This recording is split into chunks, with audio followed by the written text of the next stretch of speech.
Hello guys, welcome again kuri Cedric Tech. Uyu munsi tugiye kuba twareba uburyo wasiba email yawe. Tudatinze rero, uraza ugafungura Google Chrome. Iyo ugeze aha ngaha kuri Google Chrome yafungutse, uraza ukajya ahantu handitse ngo Gmail.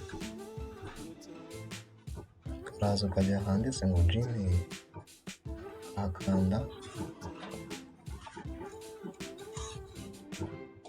hanyuma iyo ugeze aha ngaha uraza, iyo mail yafungutse uraza ukajya aha ngaha kuri Google Apps, ukakanda, wasoza uraza ukajya ahanditse ngo account.